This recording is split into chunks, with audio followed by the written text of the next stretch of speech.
A lot of people approach the career conversations, whether it's job searching, whether it's promotion, they approach them from the perspective of selling themselves. But it's not so much about selling yourself, it's about knowing yourself. Have you ever noticed that LinkedIn is not an accurate representation of who people really are? Welcome to Season 2 of Leadership Lab, the show where I take you with me as we do a deep dive on some of the most interesting personalities in the life sciences industry today. In order for us to do so, I need you to unlock your phone and just tap the bell. The goal of this is to inspire the next generation of leaders, to create value for them and really tell the stories that will allow you to get where you're trying to get to in your career. You ready? Let's go. Welcome to the Leadership Lab. My name is Maurice Thornton, and today I'm joined by Catherine Leduc. Catherine is a career coach and counselor. Welcome. Thank you for having me. I'm happy to be here. This is all about leadership, and a lot of what we talk about on this show is really around how people can improve their careers or get the jobs that they really want to. And we've had a lot of people from CEOs to people who work in talent acquisition on the show, where they will discuss strategies around, or actually in many cases, no strategy. A lot of people kind of just fell into roles. Very few of them actually designed their careers. And I think that there's a lot to be said around, hey, how can I actually get to where I want to be? And so I was super excited to have you come on, because I think you're the first person to come on here who's actually, got great experience in how people's careers develop from a kind of holistic or overarching view, not just one person. So that's why I really wanted to have you come on. So I'm excited to kind of dig in there and find out kind of, I don't know, what people should be doing when they're looking to make that next step or get out of a job they don't like or get a job that they don't have. So we'll dig into all that.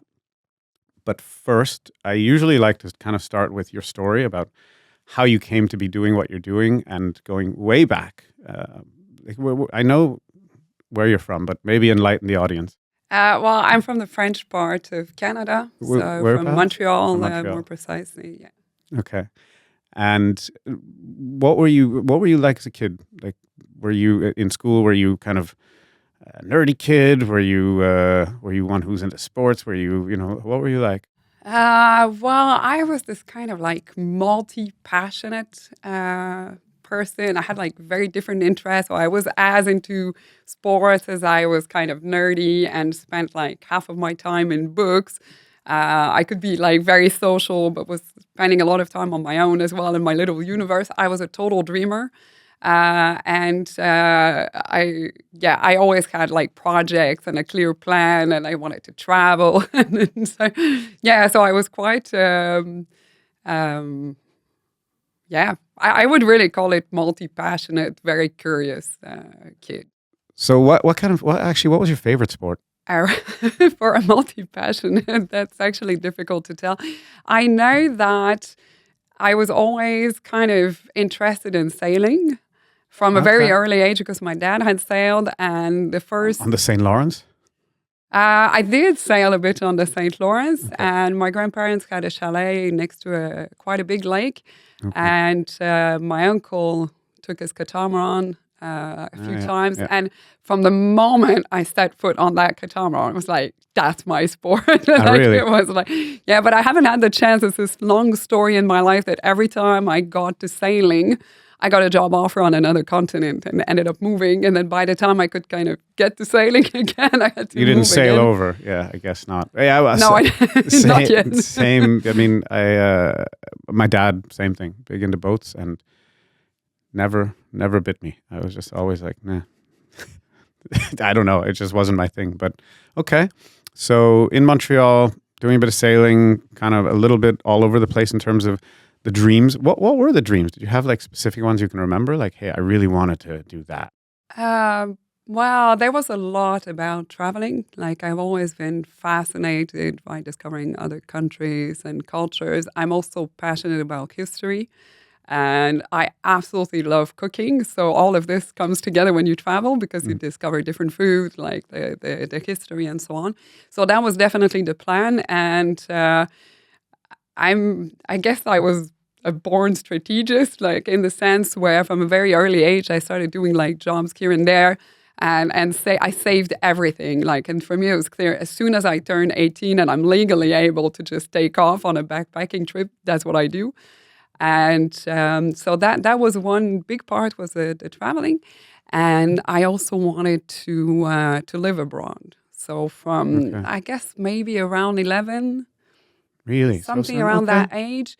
The plan for me was clear. I wanted to move to Europe in my 20s, spend the cap of the like 30s in India, and settle down in Switzerland. When I have a family. Wow. So that was the plan. Okay. I'm going to follow up on how that worked out.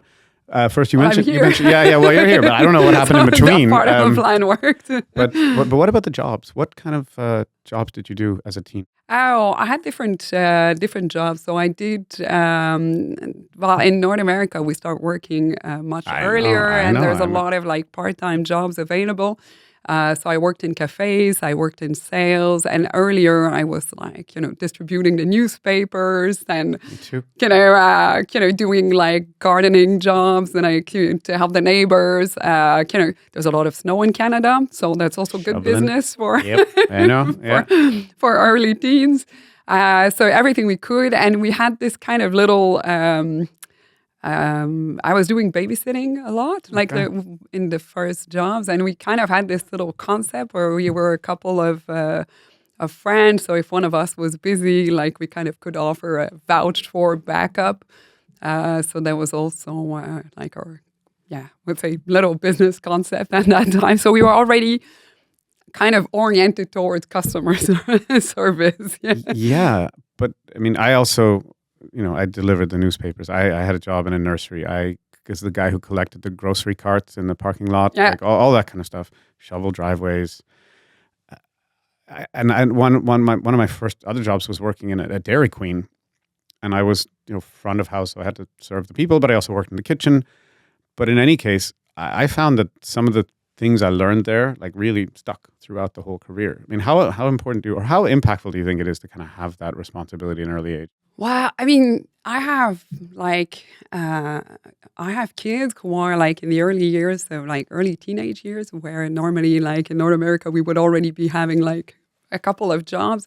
And I think it's a really amazing thing. I mean, I do like job search coaching. Yeah. So if you think of someone looking for their first job, this is how you stand out in the sense that you have prior experiences, you do learn skills, you learn to take responsibility much earlier, to manage money, to show up on time. So there's lots of things, the interaction with people, I mean, those jobs are not necessarily aligned with what you're going to do later, right? But they do teach you a lot. And I think they also help you get to know yourself and what you actually really enjoy. Like I had later on, like towards my college and early university years, I also worked as a nurse assistant in a place for like people who needed care and so on. And I thought I wanted to do medicine, And then the year after, when I started university, during the summer, I worked in a political cabinet, which was a complete opposite experience. Pretty much all over the place. Exactly. And then I discovered more like, kind of strategy, people management, I liked history. So obviously like geopolitics and politics is something I'm also really interested in. And so it kind of allows you to discover different worlds and to really get a feel for what it is to actually work, what you will want to have in your career, and what not. Yeah, and I think that I'm a bit sad that this is not really part of my kids' journey so far. Why don't you just force them? Well, get out there, get a job. I mean, come on. No. I mean, they're starting. My eldest is starting, and he's working a bit here and there for my company. So he's doing like some learning some digital tools, and then and I made sure that he had a LinkedIn profile as well. That's good. So, start him early. Yeah. So you worked at many different jobs. 18 hit. Did you actually go backpacking? Yes, I did. Okay. Yes. Well, first port of call. Where did you go first? One of my very good friends, still to date, was an exchange student when I was in high school, and he lived in Italy. So that kind of influenced a bit where I headed. But I did the kind of like not a grand tour of Europe. I was a bit more concentrated and seeing in more details. But I did backpack during the first summer that I was 18 and could go. And I did a couple of weeks. I also went on my own. Yeah. I'm a bit of a solo traveler. And that was, for me, that was not even like, I didn't even try to find someone to travel with. That was like my dream, my project. And I was not going to negotiate any part of it. I found I started my first backpack trip with somebody else who kind of dropped off. Oh. And I had a so much better time after they were gone. Because when you're with somebody you know already, you tend to stick to them a little bit more. So you maybe don't approach other groups or you don't get to know other people. And when he was gone, I was just like, well, hey, now I'll just go. I don't have anybody else to talk to, so I'll just go over to these guys and say, hey, how's it going? Or the local guy and ask him. And I just found it opened me up so much more. Yeah. I found that to be like really a formative experience for me, was to kind of. And those days were different because I see a bit like the traveling today. I mean, of course, I'm like a different age, yeah. But everyone was just kind of going to youth hostels, and they were like those kind of like cafeterias with like affordable meals. And then you would just talk to everyone. And I remember like, finding friends to kind of have someone to chat with, waiting in line for 2 hours at the Uffizi Gallery, in Firenze. And so it was quite different. And nowadays people don't, it seems to me like, if you're going to be doing a lineup, like everyone just picks up their phone and it's a bit different. Like I don't feel there's more opportunity to travel, but that traveling is a bit more between people and their electronic as opposed to meeting other people or really like looking at the culture, but without like the electronics in between. Yeah. Although I have to say, I am very much into photography, and that lens between you and people, I think, is actually a connector. Interesting. In some instances, because I've traveled to, I have beautiful memories, for example, traveling in Yemen and walking around in like super remote villages. And I always made eye contact with women before taking their picture, because of course that can be delicate. And the reaction, like some of them just like, pull the veil a bit or had this kind of shy smile, or just like hide behind the window and then come back up like, okay, yeah. And it's beautiful connections that I don't think I would have had the same kind of experience without, you can create it, but it's not necessarily something standing between you and the other people. Yeah, it's kind of a barrier now, the phone. But I think if you're the right kind of person, you can overcome it. I think people really want to have that connection, but it's just, this is easier. This is just easier to take my phone out and just look at that because I'm a bit nervous. So better that I just look at the phone instead of risking going talk to somebody. But hey, what do I know? I'm not backpacking anymore these days. No, you're not. I plan to again. Now that both kids can carry a backpack, we're thinking about it. Yeah. Okay, so it sounds like you went a little bit further than Europe, but you said Europe in your 20s. That's where you wanted to live. Did you do that? Yes, I did. Okay. So I moved, I think, when I was about 26. Okay. Yeah. Did you go to university before that or no? Yes, I did university. Okay. So, was that back home or did you go abroad as well? No, not in university. I stayed. I did everything in Quebec. As in the province of Quebec, but I studied between Montreal and Quebec City. So, so I did my studies, and then I worked a few years. And from there, it was kind of interesting how it happened. I just received an email, and there was this kind of advertising about a company hiring, and it just caught my attention because it was flashing a bit in the email. And I looked at the job, and I was like, yeah, I'm going to work for this company. And then I started telling my colleagues, like, yeah, I'm going to go work for this company. And they're like, did you apply? I was like, oh, no, not yet. Not yet. But just to go back a little bit, what did you study? I actually studied biochemistry. Okay. Yeah. And was there a thought when you were studying biochemistry what you wanted to do after that? Was it like, I'm going to go work in a lab or do R&D? There was a clear thought before studying biochemistry Okay. and during studies that I clearly did not want to work in a lab. Okay. Well, you knew more than me. I mean, I went to work in the lab and then I realized, oh, wait, this sucks. Well, actually, the thing was that I was very attracted to medicine, but thinking concretely in terms of what kind of lifestyle, if that could be like a mobile career. So based on different consideration, it seemed not to be like the perfect fit for me. And so the pharmaceutical industry became like this kind of obvious choice to stay close to medicine, but kind of approach it from a different angle. And then I guess that was me as a career coach already back then. Then I thought, okay, how can I build kind of a career that's going to be like standing out? Like, how can I build a profile that's going to open up doors, that's going to allow me to kind of move to Europe, do what it is that I want to do? And so I decided to study science in order to go work, but outside of the lab for the pharmaceutical industry. Okay, so that was a clear goal. Yeah, and it felt more logical for me to kind of dive into the deep science and add the business on top rather than doing the opposite. And I chose biochemistry because it touched a bit more on the new innovations in like genetics and kind of seemed to be like that best kind of overview. And then after that, I did a master's in drug development, which was not so much technical, but more about all the aspects around clinical trials, regulatory, etc. Yeah. And then you mentioned you got a job out of university, but you stayed in Canada initially. Yeah, my first role was in a startup, in a university startup. So I was helping them get structured, write their business plan, do the rounds. Had you ever written a business plan Nope. before? Okay.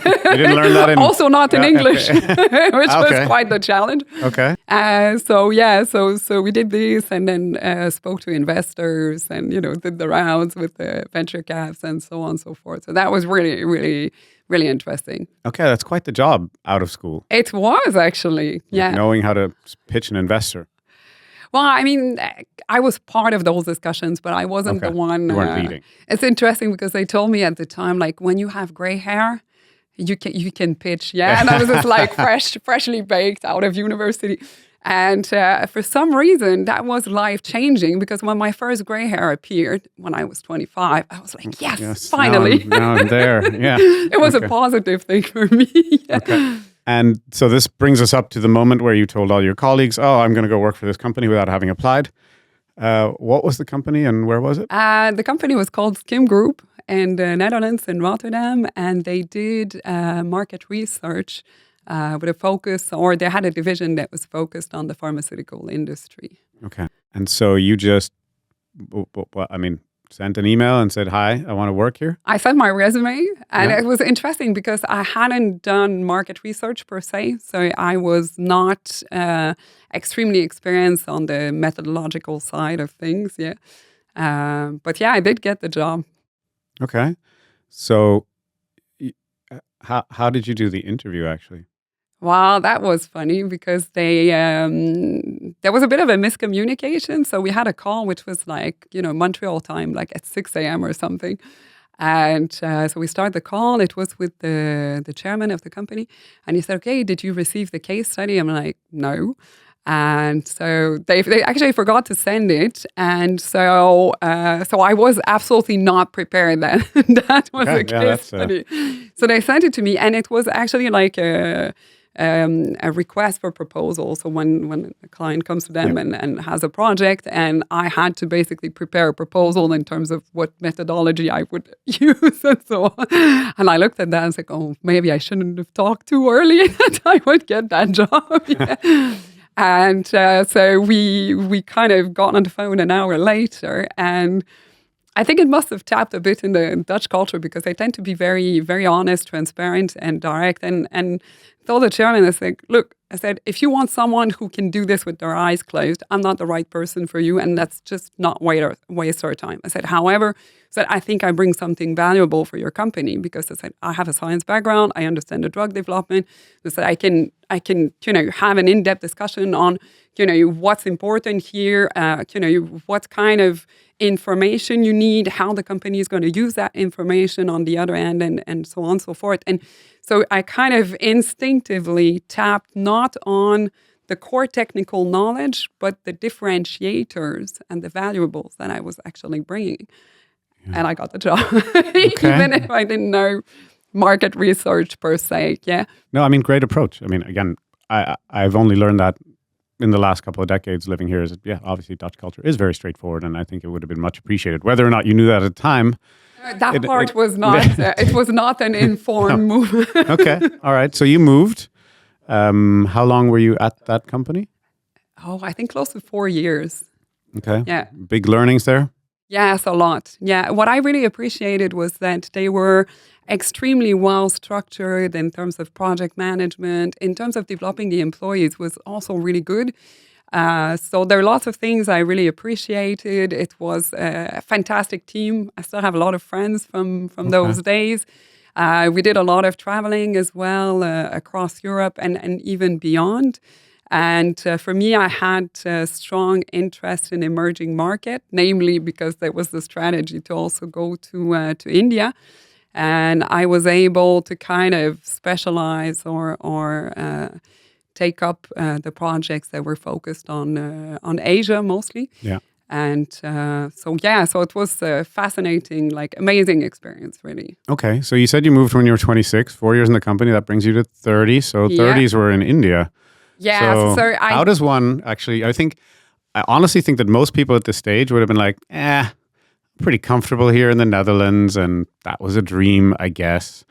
But I don't know. Did you move? I missed the timeline by 2 months. So I moved 2 months after my 30th birthday, but I did move to India. So how did you, were you able to stay in the industry? Yes, actually, yeah. Okay, so how? Tell me how you did that. Because networking. So actually, I did try to kind of send resumes and so on, but obviously, if you're coming from abroad, it's Indian also must be who is this woman? What does she want? What she want to do? Exactly, yeah. So I did try I did try the usual channels as if you'd be working, you'd be job searching in Europe. And what I did was actually, I did talk about it because that was just a dream, and I tend to kind of put my projects out there, which makes me accountable to making them happen. Sure. Yeah. And interestingly, at some point I talked about it, and the person knew. It was actually a coach I was seeing in the Netherlands at the time who told me, I know a person who's working somewhere in Europe, who knows a guy in Zurich who's working for this American Indian company in Delhi. And I was like, oh, okay. And so from there, to this kind of long string of following people, the thread. I ended up basically speaking to that company. And it was interesting because in parallel, I was kind of sending a couple of resumes in Europe, and I got a job offer in my inbox, a really good one, and one of the pharmas in Basel, the day that the company from India actually reached out to me. And so we had discussions, and I had a really interesting project where they were doing market research, and they wanted to move further into consulting. Yeah, so really working more closely with the companies in terms of using the data. So not just delivering the data, but helping companies process it, not process it, but implement it. Yeah. And that was really interesting because and that was probably the part of my work I enjoyed the most, was sitting in those kind of meetings with the clients and representing the data or kind of contributing for your decision, the data says this and that. And that was it was fantastic. It was really, really interesting. Why India? That's a good question. Huh? Well, I think there was a movie I watched. And initially, I wanted to do medicine. And one of the things that interested me, because I had uncles working in Africa with Doctors Without Borders. So I wanted to be this kind of like, that's the kind of medicine I wanted to do. And I saw the movie was called City of Joy. I've heard of it. It's a medical doctor who goes to India and so on. And then I don't know, it kind of made an impression on me, and I decided, okay, one day I'm going to go live and work in India. Initially, I thought that would be as a medical doctor, but I still made it. And I don't know. I mean, my friends and neighbors in India told me, like, probably you're a reincarnated Indian, or you have a calling that we cannot explain. Yeah. But yeah, it came from that movie. Initially, it came from that movie, and yeah. And then the idea was somehow from there to end up in Switzerland. That was, or did I miss part of the plan? I'm not sure. No, I mean, I didn't really have a clear plan whether the transition would be directly from India to Switzerland or not. In fact, I moved back to the Netherlands. Yeah, initially because the role was supposed to be based in India, working with operations for a year, and then location free. Yeah. And I ended up staying 2 years in India. Then I moved back to the Netherlands, spent, I think it was 2 years in the Netherlands. And then I moved to Switzerland. Okay, so you got another job. So the idea, was to move to Switzerland when I have kids. So I had to, produce the kids first. Oh, yeah, well, okay. So my kids are born in the Netherlands. And then once I have the kids, I move the family to Switzerland. Okay. Yeah.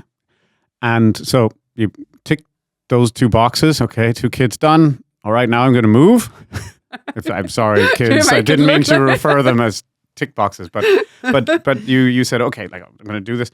And then did you move with a job? Did you have a job when you moved here? Yeah, so the move came from my now ex-husband, since the headquarters of his company were actually in Switzerland. So he got transferred to Geneva.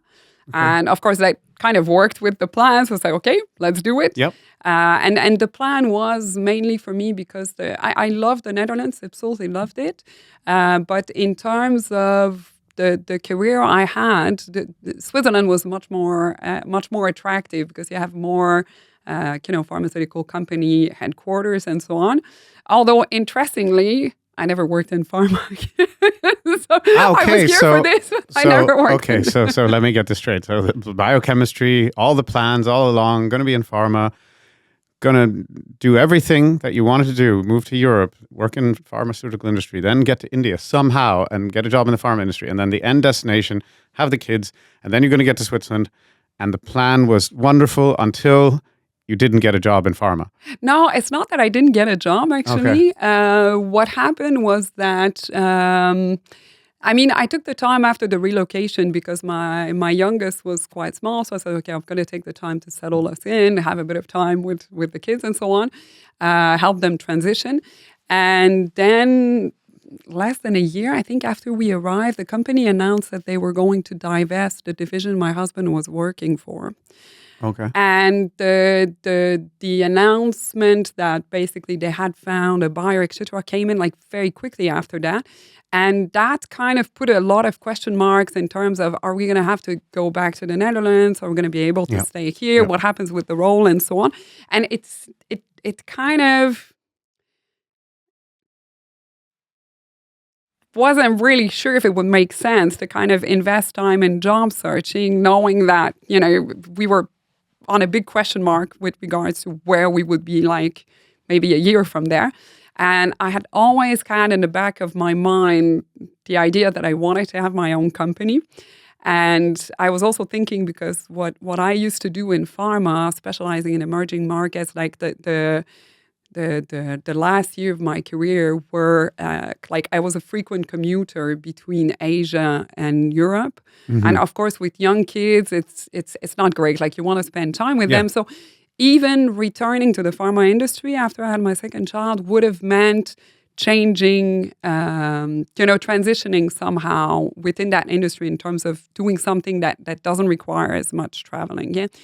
And then I just went like, well, if I'm going to change anyway, and if I'm in limbo for the next year because we don't know what happens, then maybe that's just a sign that it's time to start my own business. And this is where I basically decided like, okay, so we do this kind of big change. I was interested in coaching. What year was this? That was 2015, 2016. Okay, so this was before the giant coaching wave. I mean, Yeah. I think it was COVID where I just noticed that so many people were like, I'm going to become a coach. I'm going to do it online. I mean, great. It's great. But I think it really became the word on everyone's tongue about 5-6 years ago. That's true. So you were half a decade early. Yeah. No, not half a decade, but it is true that it felt less crowded yeah. as a kind of coaching market. And then I think that all the coaches that coach business made it look like, okay, everyone can just start their business and become a success overnight and so on and so forth. For me, that was a good way to get busy in this transition period, to also create a role that would be mobile, whatever happens. And that allowed me to kind of have a career that would grow with the needs of the family. Yeah. And I'm a very strong believer that there are stages in a career, just the same way you have stages in life. Yeah. And for me, this is like the second act, right? Is the career I've chosen around my family life and so on. And there's potentially going to be a third act. I don't know. Maybe I continue this or I do something completely different. I'm still in touch with the pharmaceutical industry, and I don't know. It might be that when the kids leave the house and I have more time to travel, I want to go back to this. I don't know. Okay. I don't know. Okay. But this is still, this is another decade from now. Yeah. Well, I want to ask you this off the bat because you're kind of 10, 11 years into this now. Now that it is more crowded, how do you differentiate yourself? Well, I think there are a couple of different things. And it's interesting because when I started, I remember like the first discovery calls I had. And people were asking, yeah, but what's your experience in HR? And I was a bit, not destabilized, but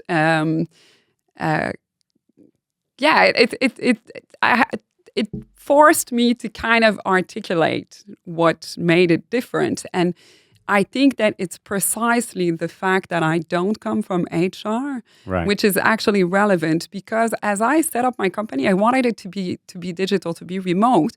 And I started studying digital marketing just out of like, okay, how do I grow that business? Yeah.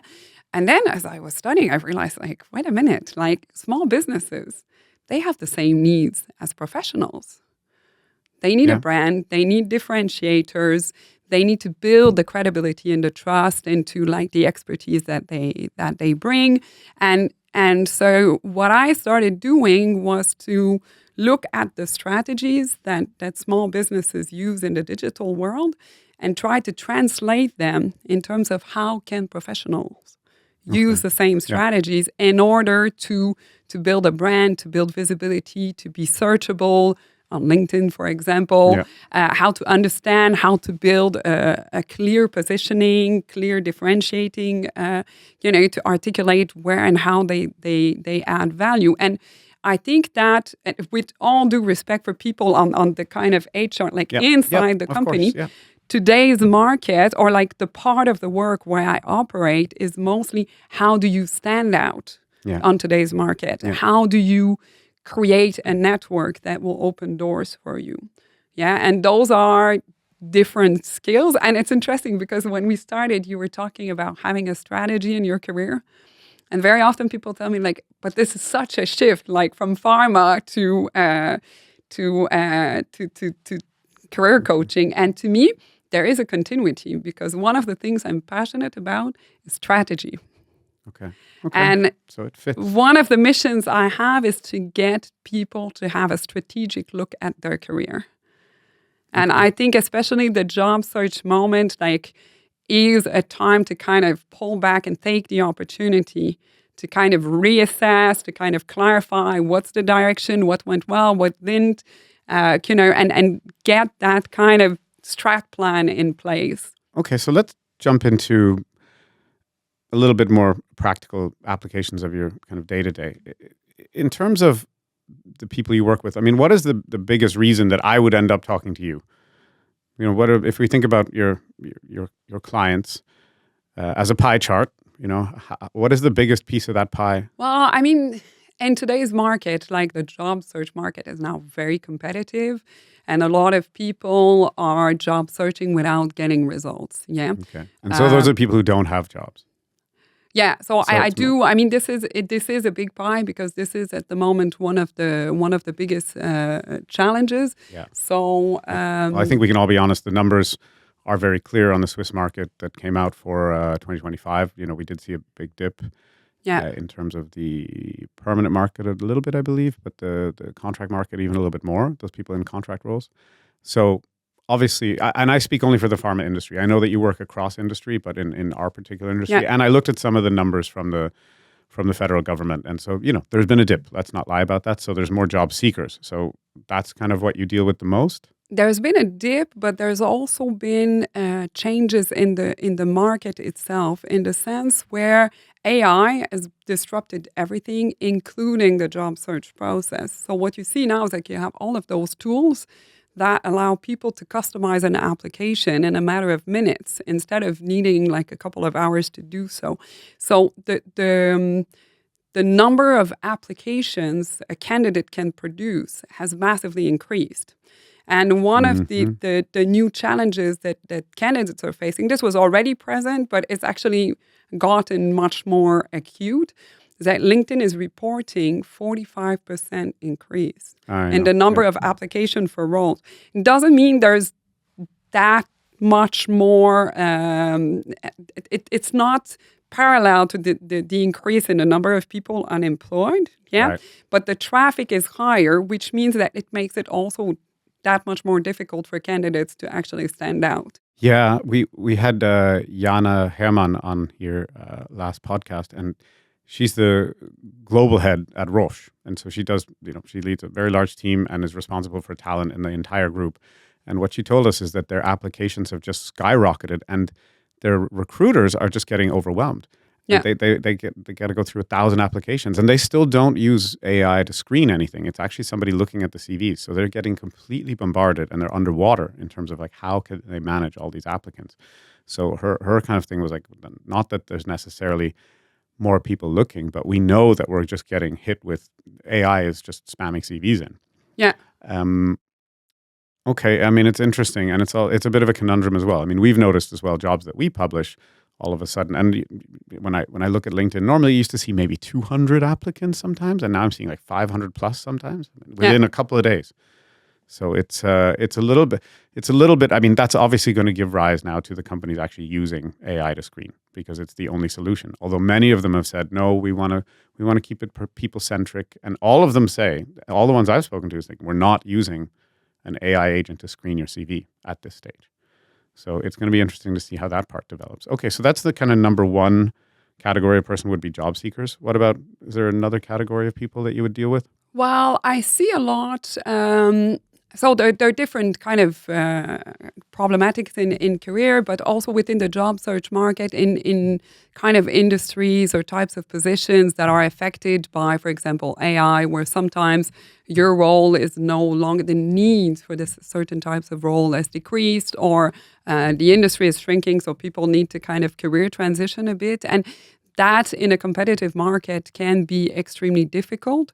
So I do see a lot of people who are considering also transitions. And by transitions, I don't necessarily mean something drastic, but when the demand in your industry for your type of profile is no longer there, then it requires a bit of like rethinking how you shift your direction. Yeah, and this applies also with people who want to move forward in their career. Because when the market is competitive, stepping up in a company or changing role and combining a progression in your career with a change of role becomes that much more challenging as well. Yeah. This links to one of the core areas where I work is the branding. And branding is a marketing term, but to me, branding is a self-discovery journey. And it starts with clarifying what your direction is going to be. And by clarifying your direction, I also get much more granular, because I think this is super important. For me, if you're going to look for a job, and most people don't really enjoy job searching. So I was like, do it well, put yourself in a position where you're really going to thrive so that you don't have to do it anytime soon again. Yeah. And to do this, you need to get a much better understanding of who you are, what your skills are, what your values are, what's important for you in an environment to be able to thrive. And this is important because when you work in line with your strengths, and when you work in an environment where you can thrive, you're also going to perform better. Okay. Yeah. And it's not a lot of people approach the career conversations, whether it's job searching, whether it's promotion, they approach them from the perspective of selling themselves. But it's not so much about selling yourself, it's about knowing yourself. And the best parallel I can give is if you're dating, you don't want to sell yourself that the best thing to have is a sportive girlfriend. You want to know that sports is important for you so that you can get the person to know, like, for me, this is important and I'm looking for someone who's also sportive because that's a huge part of my lifestyle. Okay. And so it's really about knowing yourself enough to be able to have that conversation in an interview. What you're doing is not selling. Well, yes, there's a part of selling yourself, but there's also a part of getting to know each other beyond what's in the resume. And there's so much more than what you see in a resume. It's interesting. We always talk about in the office that, you know, the parallels between recruitment and dating are very, very. I'm not the only one. Like, no. I mean, like, it's whenever there's questions, I say, okay, well, imagine you were dating. You know, how would you feel if the person did this? Oh, yeah, that's true. I wouldn't be happy. I'm like, yeah, exactly. So. Okay, well then let's get into that. Like, let's say I come into your office and I sit down, and regardless of what my current situation is, I mean, are there certain core things that you would look to work on? I mean, you did mention kind of brand. You did mention knowing yourself. So if we could summarize it in kind of a short, like, what would be the things we would focus on? The branding is a foundation, and in general, whatever problem people experience, whether it's like I'm trying to network and it's not working, or I'm getting job interviews but I'm not able to kind of get an offer at the end of the deal, it'd be the selected candidate. And it typically, to me, like we always go back to, are the branding foundations in place? So, for example, as I said, the branding starts with the clarity on the direction and what I call the area of genius. And your area of genius is where you add the most value. Yeah, it doesn't mean that you cannot do other things, but it just circles in. And when you have a competitive market, it's not a good strategy to fit everywhere but stand out nowhere. Yeah, you need to articulate where you add more value, and that in turn informs how and where you do your networking, because you know which companies could find your profile attractive. Yeah. And so as part of the networking is that very often people haven't done their homeworks in full. Like I still see people coming to me or approaching their networks saying, I'm looking for a job, I can do this and this, and then starts the grocery list. Yeah. But this is not memorable. In many instances, it's not credible. Also, it dilutes the brand as opposed to reinforcing it.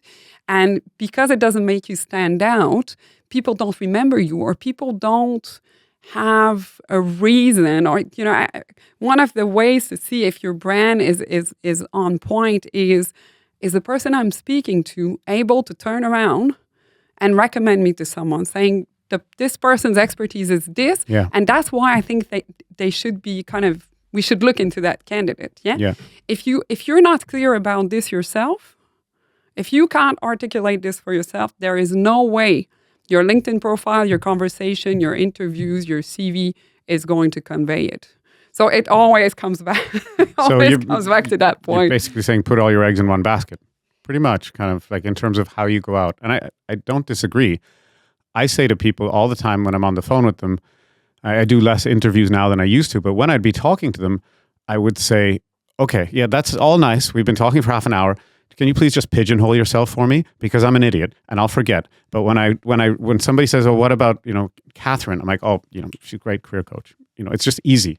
It's easy for me to remember versus you talking about so many different things for 45 minutes that I'm like, okay, how do I remember you and place you?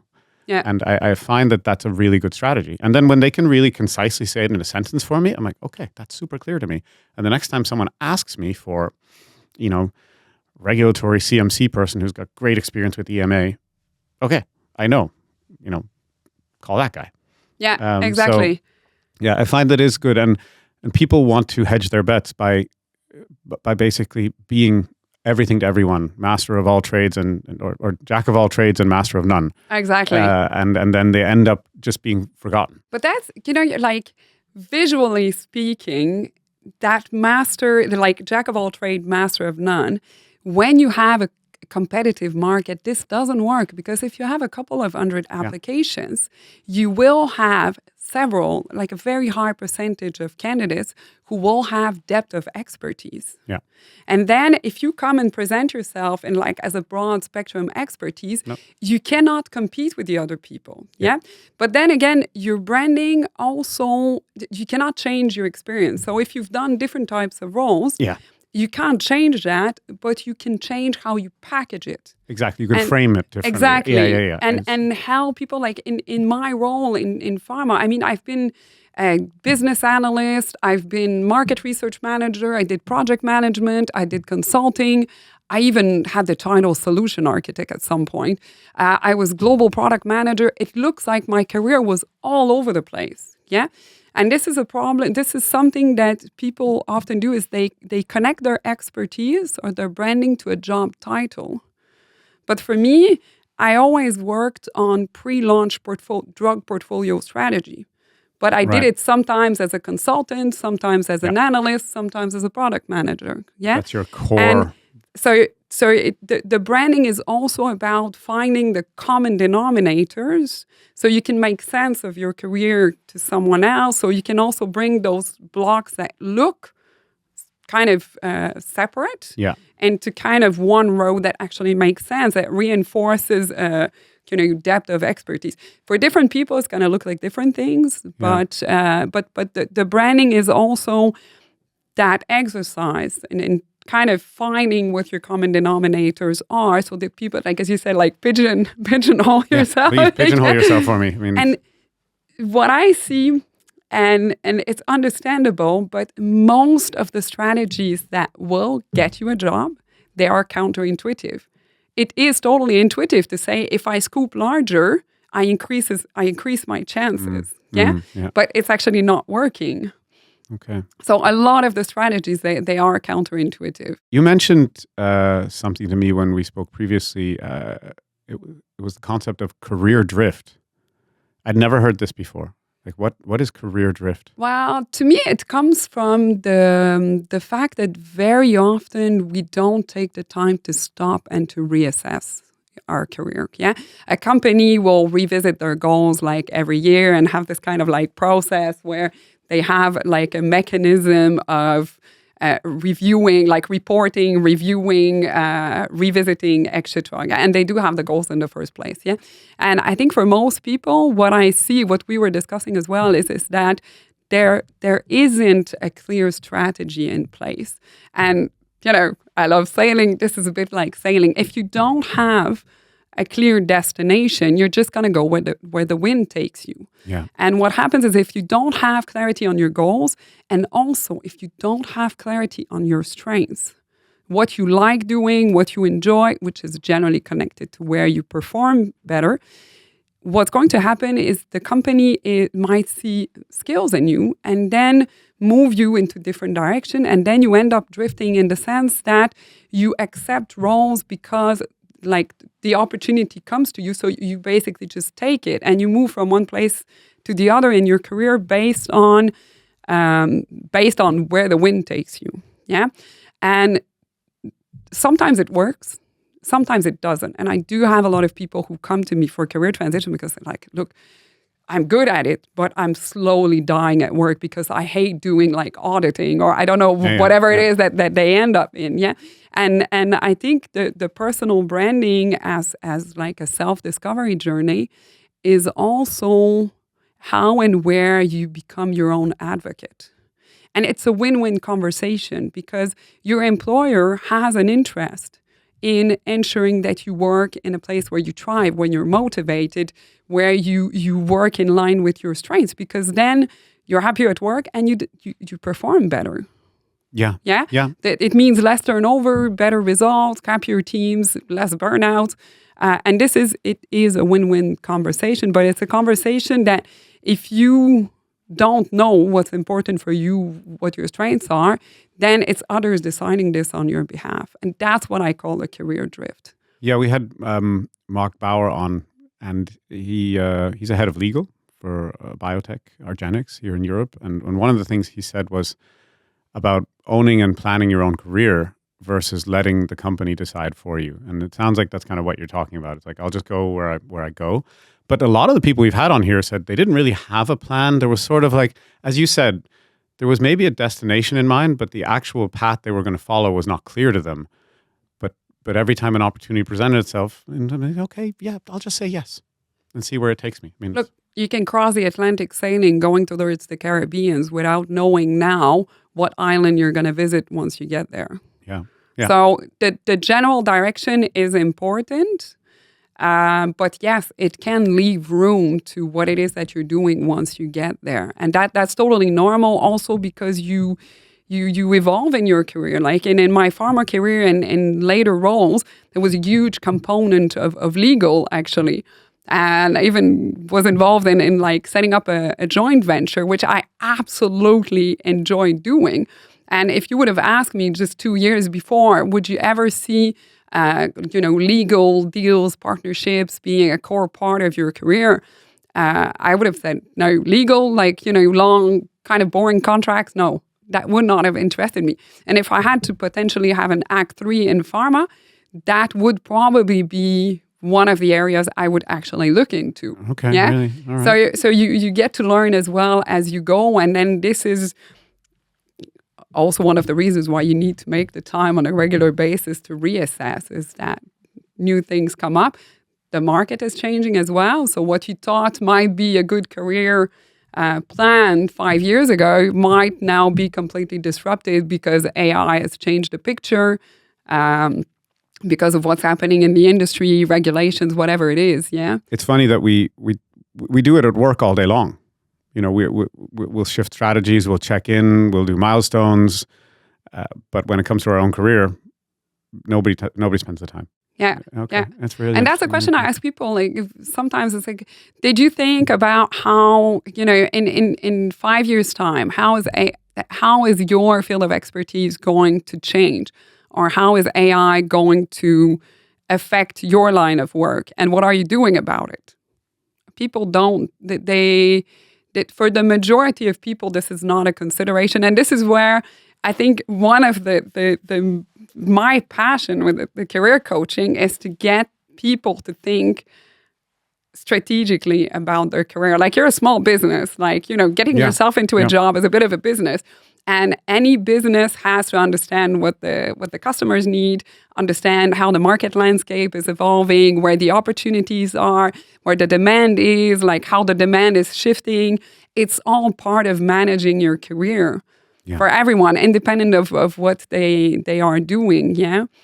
And this is also important to understand. Like, we worked a lot on this during COVID because in every situation, there are companies that have losses and companies that basically grow massively. Yeah, so medical supply companies during COVID, like transport logistics for delivery, those companies were booming. Yeah, and so one of the first thing is looking into, when the market reduces, is looking into the what is shifting on the market, and then the branding piece needed for how do you go from your current experience to positioning yourself for slightly different types of roles. And it's something that is generally not encouraged in competitive markets saying, oh, the market is too difficult at the moment, you cannot do that.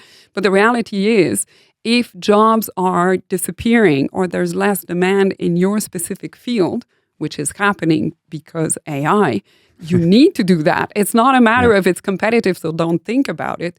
You're not going to succeed if you keep trying to find a job that is disappearing, for which there is no longer a demand on the market. So that part, with how quickly technology evolves and markets are evolving, that part is an important part of career planning or career kind of readjustments.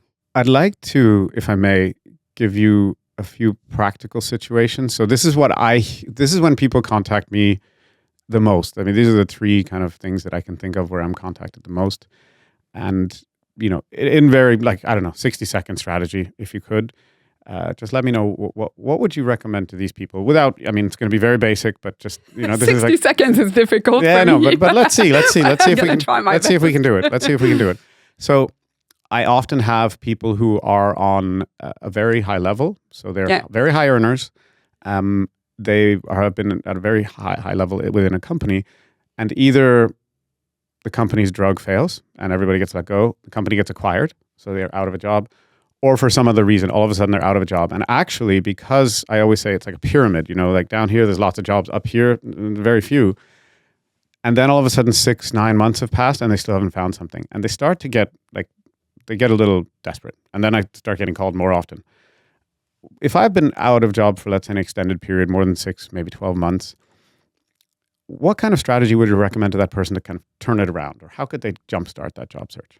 Well, there are a couple of different points there, because you're talking first about those jobs at the top of the pyramid that have, the turnover is lower, there are fewer opportunities, but there's another consideration also with those more senior jobs, is that in many cases, they will be filled in a more discreet way. Let's say, because if it's key figures in a company, you don't necessarily want everyone to know, oh, we're losing our CFO or, so this means that if you're just waiting to see those opportunities come up online, you're going to miss out on most of those opportunities.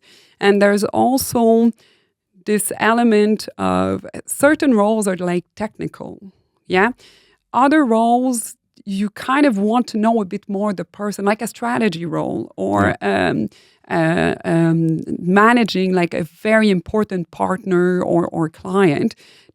You want to get a feel for the person before you entrust them with something that is more intangible.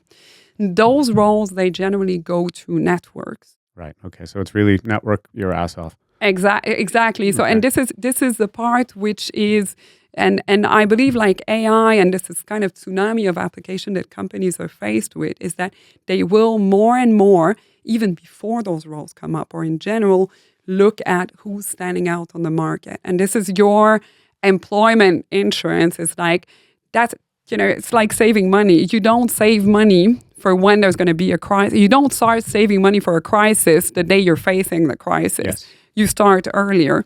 And that's part of career management, is you should be looking into being visible, building your credibility, keeping that network alive for when those situations happens.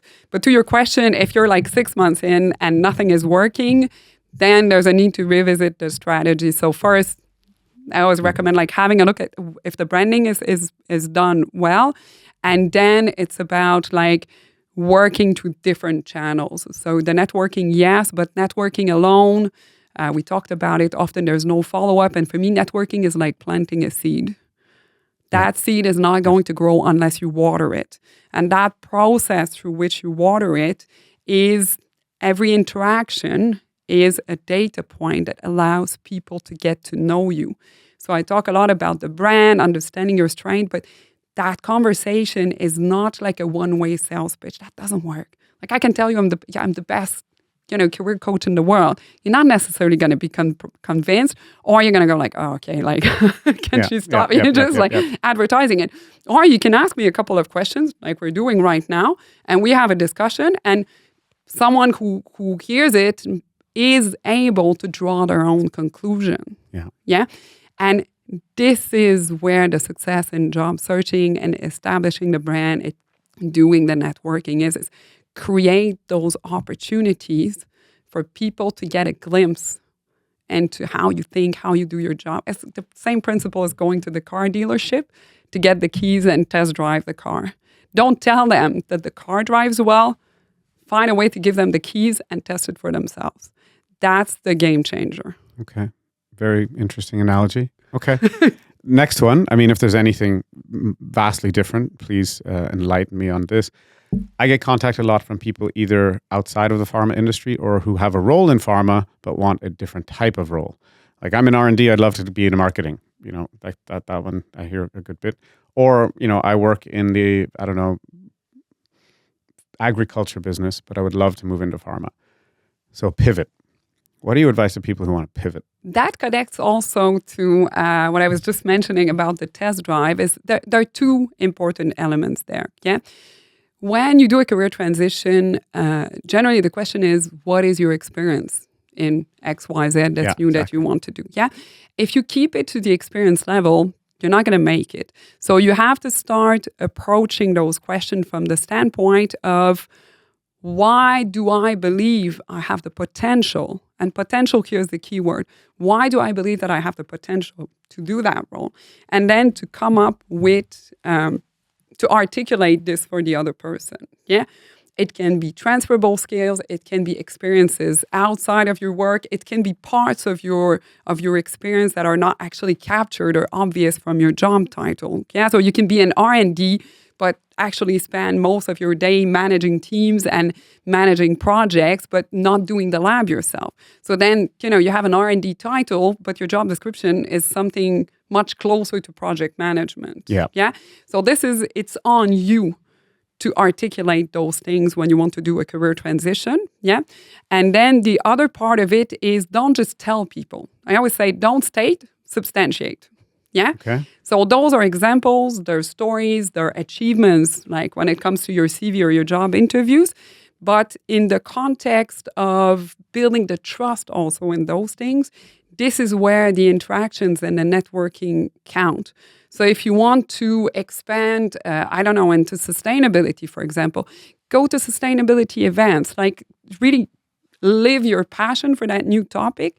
Go speak to people. And when you speak to people, you're not just saying like, I have an interest in moving in sustainability. You have that conversation and they're able to judge, you know what, I would take a chance on that person because from what I see so far, that's working.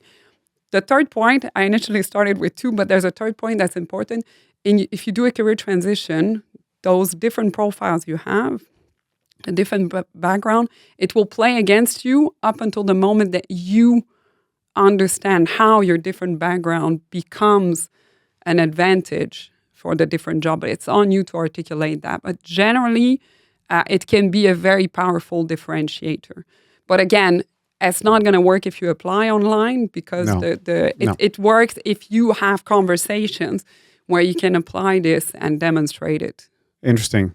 Don't state, substantiate. Okay. Or articulate. Don't articulate. You said another one. Okay. That's okay, last one, again, quite common.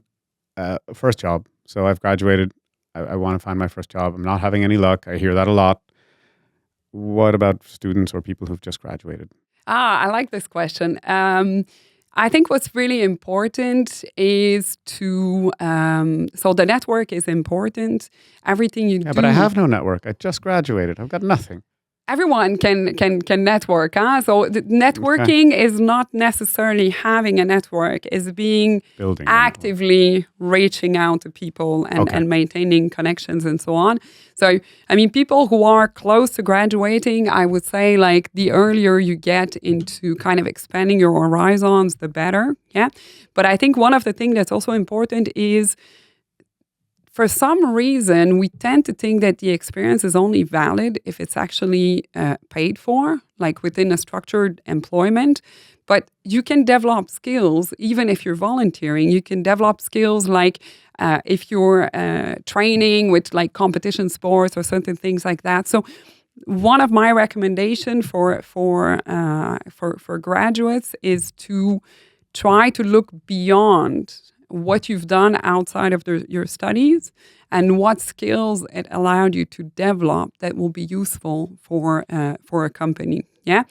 Then it's about creating those opportunities because you haven't had prior experience. So you're still at the stage where you've studied the topic, but you haven't proven how you actually put it into practice. And this comes back to that kind of test drive, yeah? Like you see a lot of people on LinkedIn mentioning, oh, I've just kind of completed XYZ certificate, yeah? And this is a missed opportunity. I mean, it's good enough, like, okay, you're studying and we see what kind of topics you're into. But what's most important, and this is the same thing, don't state, substantiate, is don't tell me you just finished a certificate. Tell me what you've learned and how you're going to apply it in the job, like how you're going to put it in practice, because that's where all the people who did the same course will contribute something different out of it once they put it in practice at work. And that's where you can stand out. And for students, it's the same thing. You've just got plenty of theory, but you haven't had the chance to put it in practice. So find ways, whether it's writing an article, whether it's volunteering, whether it's having conversations, participating in conferences, find ways to kind of, and this is content, I was like, find ways to dive into the content so that people can see it and build the trust in it. You know what? That graduate, I want to give him a chance because I like how he's thinking about things, how he's implementing. And this is a part that if you just do online application, if it's just a CV, it's just stating. Yeah. There's this whole substantiating part that's absolutely not there. And we talked about part-time work earlier. I mean, I always ask people, like when they're coming to work for us, usually I do look to see, did you ever have a job outside of your studies? And when they say, oh, I worked in a service role, right? I'm always like, okay, my eyes light up then. I'm like, okay, great. So you understand what it means when somebody flips out on you, you know how to handle the situation. So I think bringing those other things into the mix, and I would highly recommend that people do so. Like if you have an interest in going to work in marketing, you know, try to give your service free or create your own content online or whatever, that at least you have something to point to beside your studies that is substantive. Like, hey, I actually did this thing already. Okay. All right. And there are so many jobs also that can be improvised, whether it's people returning to work after a break, prolonged periods of unemployment. I mean, today you have like freelancer platforms where you can do a part of your, so you can kind of create your opportunities also. Yeah. And this is what I'm teaching my kids. It's saying like, no, maybe here the culture is like not everything is open all weekend or every night until 9. So jobs for students, there are fewer opportunities for students, but it doesn't mean that they cannot create their own jobs, that they can't, you know, I mean, I buy them online course and it's like, okay, you want to do like YouTube videos, learn it. Like in a couple of years, you can help small businesses, you know, you can make a small side business out of it. Yeah. So I think it's about being creative, really thinking out of the box. And it doesn't necessarily have to be exactly like, you don't necessarily have to work exactly in the same field. Yeah, it can be other things. For me, it's about being active and learning in a continuous way. I wanted to wrap up with our last question for every guest, and that's our mentorship minute. You've given a ton of advice already. I don't know how we're going to boil all that down and distill it into one short piece of advice. But, you know, for those people looking to make that career transition, to get that job, we've spoken about brand a lot. I don't want to lead you, but what's one bit of advice you would give to people? Well, I think I'm a diehard optimist. So one of the things that I think is most important is the mindset shift. Okay. And I like to encourage people who are at what I call the career crossroad, whether it's transitioning, whether it's returning to work after a break, whether it's job searching, to kind of really see this as an opportunity. And the job search process, if you do it like most people will instinctively do it, like, you know, customize a CV, apply online, get the rejection, get demotivated, like, you know, it's painful. Yeah. And my thinking and the way I approach things is to say that's your opportunity to pull back and reflect, to get in the driver's seat, to do that self-discovery journey, but also to build what I call career assets. Yeah. So as you do your job search, building a brand, building a network, being visible, finding ways that people can experience your expertise, your skills, and build credibility, those assets, they stay with you well beyond the job search. They are like, what I say is like that crossroad is the first day of the rest of your career where you're in the driver's seat. And when you just customize and apply online, you're not left with anything. In fact, it chips away at your soul and self-confidence and motivation. Yeah. So when you build career assets, you're looking at something that's going to generate the ROI. Yeah. Something that will help you get a better role, be happier in your role, position yourself better for negotiating your salary, for the next promotion. As a plan B, if you do lose your job, because the network is already there.